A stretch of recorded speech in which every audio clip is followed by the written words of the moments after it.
Hello viewers, welcome to Bhavani కథల ప్రపంచం. ఈ స్టోరీ నచ్చినట్లయితే నా ఛానల్ని సబ్స్క్రైబ్ చేసుకొని నన్ను ప్రోత్సహించండి వ్యూవర్స్.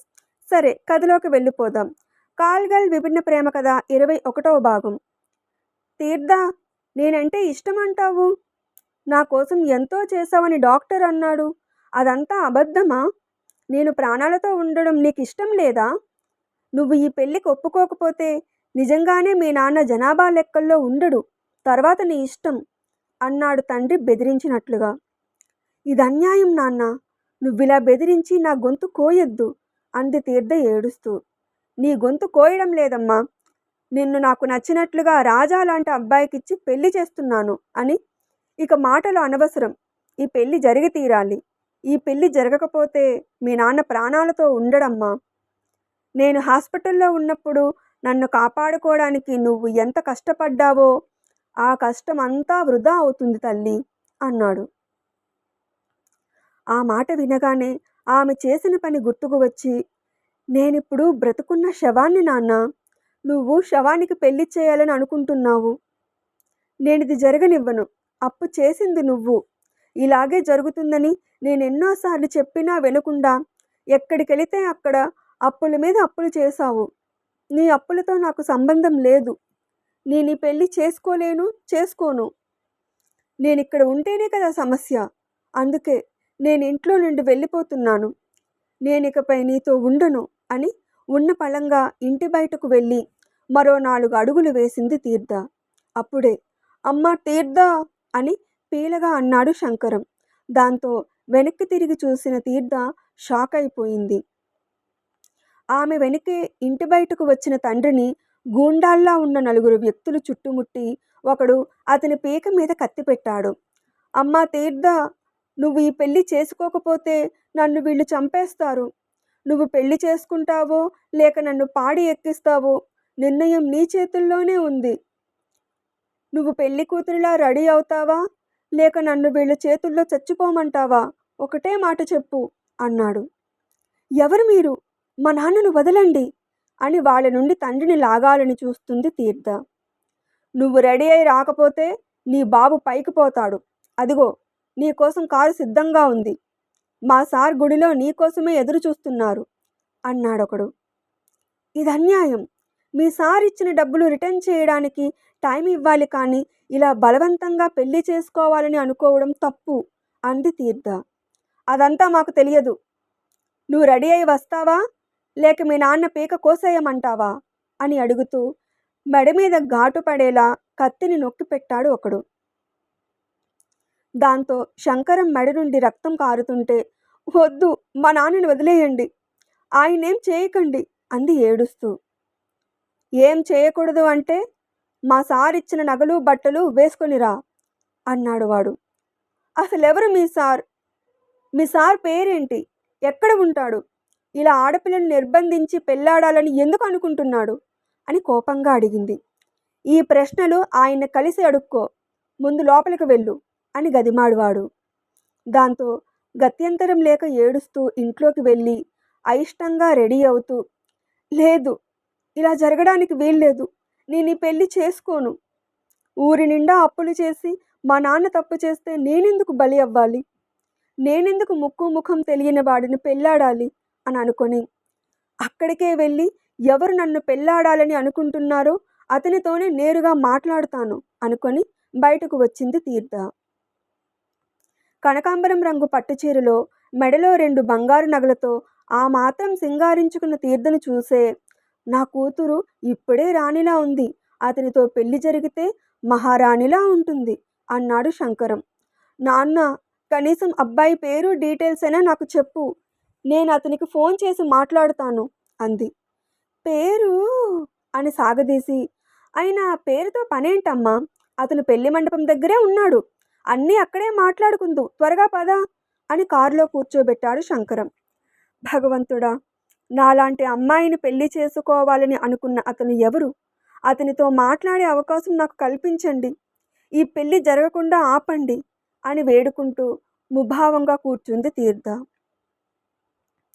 కారు గుడి వెనుక ఉన్న మండపం దగ్గర ఆగింది.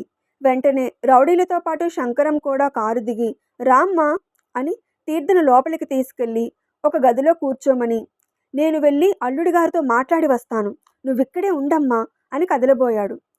నాన్న అని పిలిచి, నేను కూడా వస్తాను, నేను అతనితో మాట్లాడాలి అంది.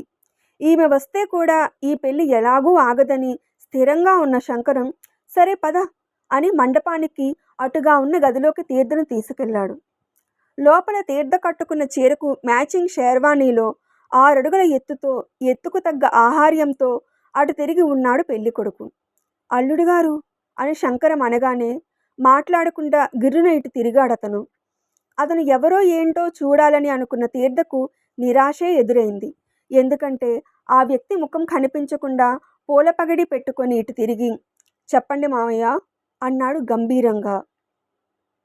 అదే మీరిస్తానన్న డబ్బు అని నసిగాడు శంకరం. అదిగో అక్కడ ఉంది అని సూట్ కేసు చూపించాడు ఆ వ్యక్తి. దాంతో శంకరం మహదానంద పడిపోతూ సూట్ కేసు దగ్గరకు వెళ్ళి దాన్ని తెరిచి చూసి కళ్ళు మెరిసిపోతుండగా, అమ్మాయి మీతో ఏదో మాట్లాడాలంట, మీరు మాట్లాడుకుంటూ ఉండండి, నేను లెక్క సరిచూసుకుంటాను అన్నాడు.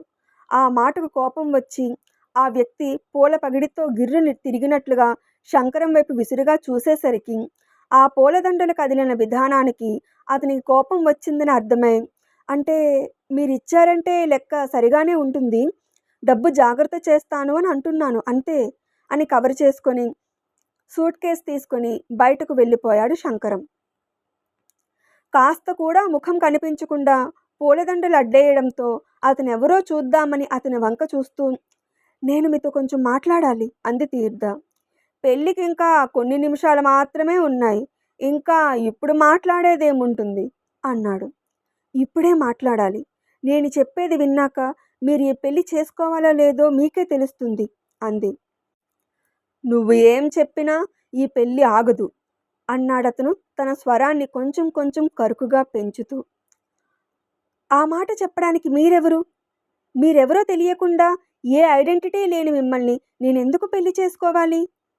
నేను మీకు నచ్చితే సరిపోతుందా? నాకు మీరు నచ్చాల్సిన అవసరం లేదా? అసలెవరు మీరు? ఇంటికి రౌడీలను పంపించి ఇలా బలవంతంగా ఎందుకు పెళ్లి చేసుకోవాలని అనుకుంటున్నారు అని అడిగింది. ఈ ప్రశ్నలు మీ నాన్న అప్పు తీర్చేటప్పుడు అడిగితే బాగుంటుంది అన్నాడు. అప్పు తీర్చమని నేను అడగలేదు. తీర్చేశారు కదా, అయితే మీరు తీర్చిన అప్పు తిరిగి కట్టేయడానికి నాకు సమయం ఇవ్వండి అంది. సరే, 5 నిమిషాలు టైం ఇస్తాను, ఇప్పటికిప్పుడు 1,05,00,000 కట్టు అన్నాడు. 1,05,00,000 అంది ఆశ్చర్యంగా. అప్పు తీర్చింది 5, ఇప్పుడు మీ నాన్నకిచ్చింది 1,00,00,000 అన్నాడు. అంత మొత్తం 5 నిమిషాల్లో ఎలా కట్టగలను? మా నాన్నకిచ్చింది ఇప్పుడే తీసుకోండి, మిగిలిన 5,00,000 తిరిగి ఇవ్వడానికి నాకు టైం ఇవ్వండి అంది. నన్ను పెళ్లి చేసుకొని జీవితకాలం టైం తీసుకో అన్నాడు. మీరెవరో తెలియకుండా, మీ ముఖం కూడా చూడకుండా, కనీసం పేరు కూడా చెప్పని మిమ్మల్ని నేనెందుకు పెళ్లి చేసుకోవాలి అని నిలదీసింది. దాంతో ఆమె జడను ఒత్తినట్లుగా జుట్టు పట్టుకొని అతనికి దగ్గరగా లాక్కొని, నేనెవరైతే నీకెందుకే, నేను నిన్ను డబ్బిచ్చి కొనుక్కున్నాను అంటే నువ్వు నా బానిసవు, అందుకే నువ్వు ఏం చెప్పినా ఎంత ఆర్గ్యూ చేసినా ఈ పెళ్ళి ఆగదు, ఆగితే ఏం జరుగుతుందో నీకు తెలుసు కదా అని సాగదీసి, నీ తండ్రి చావు అన్నాడు అతను ఇప్పుడు మాత్రం కఠినమైన స్వరంతో. అతని పట్టుకి కళ్ళల్లో నుండి నీళ్లు జారిపోతున్నా కూడా అతను ఎవరో చూడాలి, ఎందుకు ఇంత పంతం పడుతున్నాడో తెలుసుకోవాలి అని ఒక చేత్తో తన జుట్టు పట్టుకున్న అతని చేతి పట్టును సడలించడానికి కదులుతూనే అతని పగిడి తప్పించడానికి మరో చేతిని కదిపింది. చేతిని పట్టి ఆమె నడుం వెనక్కి మడిచి, నేనెవరో తెలుసుకోవాలని, నా అందమైన ముఖాన్ని చూడాలని తెగ తహతహలాడుతున్నట్లున్నావు, నేనెవరో ఇప్పుడు కాదు, శోభనం గదిలో చూద్దువు అన్నాడు అతని పట్టులను బిగిస్తూ. ప్రతి విషయంలో అతని ఆధిపత్యాన్నే చూపుతున్నాడని అతన్ని కట్టడి చేయలేకపోతున్నందుకు బాధపడుతూ అతని పట్టు నుండి తనని తాను విడిపించుకోవడంలో విఫలమవుతూ, నేను వర్జిన్ కాదు అని చెప్పినా నన్ను పెళ్లి చేసుకుంటారా అని తడబడుతూ అడిగింది అతి కష్టంగా అక్షరాలను కూడబలుకుతూ. దాంతో ఆమెను విసిరేసినట్లుగా దూరం తోశాడతను. నాకు కావలసింది కూడా ఇదే అని ఆమె అనుకునేలోపు ఆమె చేతులు అతని గుండెల మధ్య ఇరుక్కున్నట్లుగా, ఆమె నడుం చుట్టూ చేయి వేసి ఆమెను అతని కౌగిలిలో బంధించినట్లుగా అతి దగ్గరకు లాక్కున్నాడు. ఈ హఠాత్ పరిణామానికి తీర్థ అదిరిపడి అతని నుండి దూరం జరగడానికి మళ్ళీ అవస్థ పడుతుంది. అస్సలు శ్రమపడకు, నేనంత ఈజీగా వదలను అని. ఎవడితో పడుకున్నావు? వాడు నీ బాయ్ ఫ్రెండా అని అడిగాడు. ఆమె అతని చెర నుండి విడిపించుకోవాలని గింజుకుంటూ వేగంగా కదులుతూ కాదు అంది. మరైతే ఎవరు? అందంగా ఉన్నావని ఎవరైనా బలవంతంగా లొంగదీసుకున్నారా అని అడిగాడు. అతని మాటలకు లోలోన నలిగిపోతూ కాదు అంది. మరి ఎవడు? ఎవడితో పడుకున్నావు అని కోపంగా అడిగాడు. ఎవరో తెలియదు అంది బెక్కుతూ. అంటే అన్నాడు చిరాకుగా. మా నాన్న ఆపరేషన్కి డబ్బులు కావాలంటే అని చెప్తుంది. ఆమె మాటలు పూర్తి కాకుండానే అంటే కాల్గల అవతారం ఎత్తావా? అలా ఎన్నిసార్లు అని అడిగాడు. దాంతో వాడి పట్టు బాధిస్తుండగా సమాధానం చెప్పకుండా ఉండిపోయింది తీర్థ. ఆమె బెదురు కళ్ళను, మౌనంగా ఉండడం వల్ల ముడుచుకున్నట్లుగా ఉన్న అదరాలను చూస్తూ నువ్వు వర్జిన్ కాకపోయినా పర్వాలేదులే, నీలాంటి అందగత్తె ఎవరి ముచ్చటో తీర్చింది అంటే వాళ్ళు చాలా అదృష్టవంతులు. నిన్ను పెళ్లి చేసుకొని నేను కూడా ప్రతిరోజు ప్రతిక్షణం అదృష్టవంతుణ్ణి అవుతాను. ఎక్కువ ఆలోచించకుండా వెళ్ళి త్వరగా రెడీ అవ్వు అని చెప్పి మణి అని ఎవరినో పిలిచాడు. దాంతో కొంతమంది ఆడవాళ్లు ఆ గదిలోకి వచ్చారు. అతను తీర్థ చుట్టూ ఉన్న తన పట్టును వదులు చేసి ఆమెను వాళ్ల వైపుకు నెట్టి త్వరగా రెడీ చేయండి అన్నాడు. సరే సార్ అని వాళ్ళు ఆమెను తీసుకుపోబోతుంటే నన్ను వదలండి అని వాళ్ళను విదిలించి నాకు ఈ పెళ్లి ఇష్టం లేదు, బలవంతంగా పెళ్లి చేసుకోవాలని అనుకుంటున్నావని నేను పోలీస్ కంప్లైంట్ ఇస్తాను అంది తీర్థ ధైర్యంగా. ఆ మాటకు వాడు పగలబడి నవ్వి నీకు నా ఊరు పేరు తెలియదు, మరి ఎవరి పేరు మీద కంప్లైంట్ ఇస్తావు?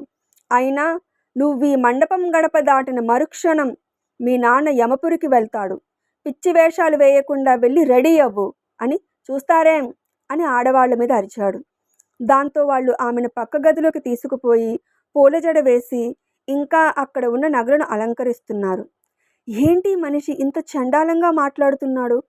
ఇతన్ని పెళ్లి చేసుకుంటే ప్రతిక్షణం నరకమే అని అర్థమవుతుంది. ఇప్పుడు నేనేం చేయాలి? పారిపోతే నా విషయంలోనే అంత దారుణంగా మాట్లాడిన వాడు నాన్నను ప్రాణాలతో ఉంచుతాడా అని బాధపడుతూ వాష్రూమ్కి వెళ్తాను అని చెప్పి అక్కడ నుండి పారిపోవడానికి మార్గం ఉందేమో చూస్తాను అని అనుకుంది.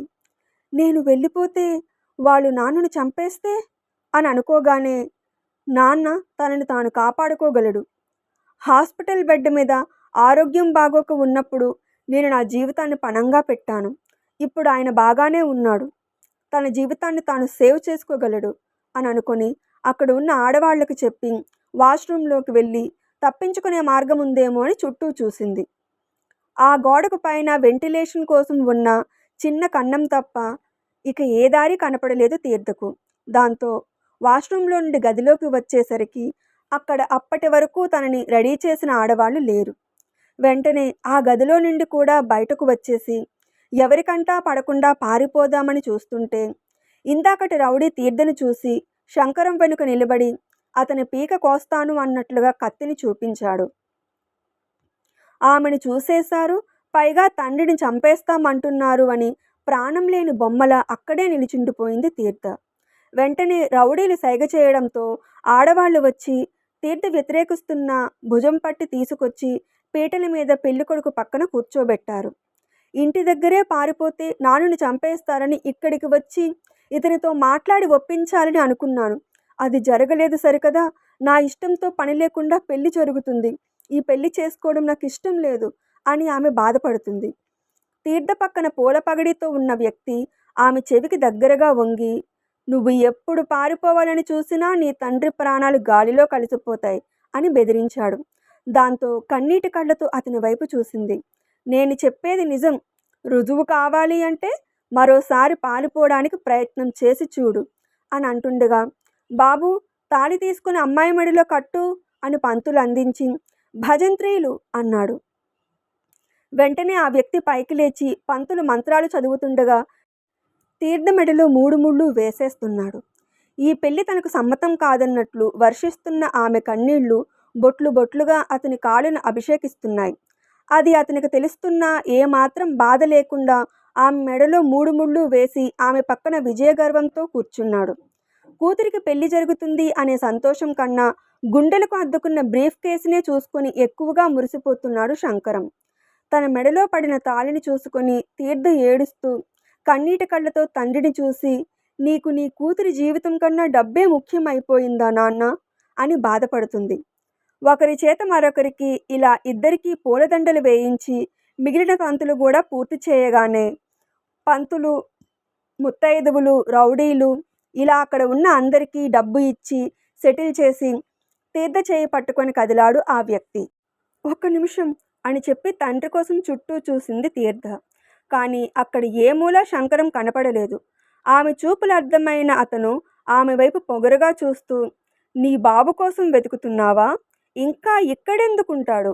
డబ్బు అందింది కదా, లెక్కలు పెడుతూ ఖర్చు చేసే పనిలో ఉంటాడు. అయినా నేను డబ్బిచ్చి నిన్ను కొనుక్కున్నాను కానీ నీ బాబుని కాదు అని విసురుగా ఆమెను లాగినట్లుగా తీసుకుపోయి కారులో కూర్చోబెట్టి అతను కూడా కూర్చున్నాడు. వెంటనే కారు బయలుదేరింది. కనీసం మీ పేరైనా చెప్పండి అని అడిగింది. నీకు నా పేరుతో నాకు నీ కన్నీటితో పని లేదు అంటూ ఫోన్ చూసుకుంటున్నాడు. అతని సమాధానానికి ఆమె ఎవరితో పెళ్లికి సిద్ధపడిందో, ఎవరిని పెళ్లాడిందో కూడా తెలియకుండా ఉండడంతో రాయిలా, ప్రాణం ఉన్న బొమ్మలా మౌనంగా ఉండిపోయింది తీర్థ. ఆమెకు తన జీవితం చరమాంకంలో ఉన్నట్లుగా అనిపిస్తుంది.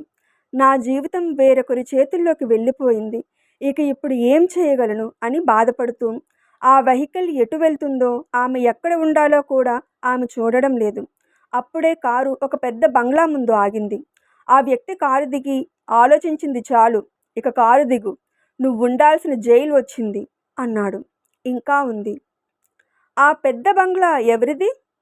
తీర్థని బలవంతంగా పెళ్లి చేసుకున్నది ఎవరు? అతనితో ఆమె తన జీవితాన్ని పంచుకుంటుందా? ఇకపై తీర్థ పరిస్థితి ఎలా ఉంటుంది? ఈ విషయాలు తెలియాలంటే తదుపరి భాగం కోసం ఎదురు చూడక తప్పదు. అప్డేట్ వింటున్న అందరూ నా ఛానల్ని సబ్స్క్రైబ్ చేసుకోవడానికి ప్రయత్నించండి వ్యూవర్స్. సబ్స్క్రైబర్స్ పెరిగితేనే ఛానల్కి గ్రోత్ ఉంటుంది. సరే, స్టోరీ నచ్చితే కామెంట్ చేసి అప్డేట్కి లైక్ కొట్టి షేర్ చేయండి. అప్పుడే నా స్టోరీ ఎక్కువ మందికి చేరుతుంది. సరే, మరో స్టోరీ అప్డేట్తో మళ్ళీ మీ ముందుకు వస్తాను. అప్పటి వరకు సెలవు.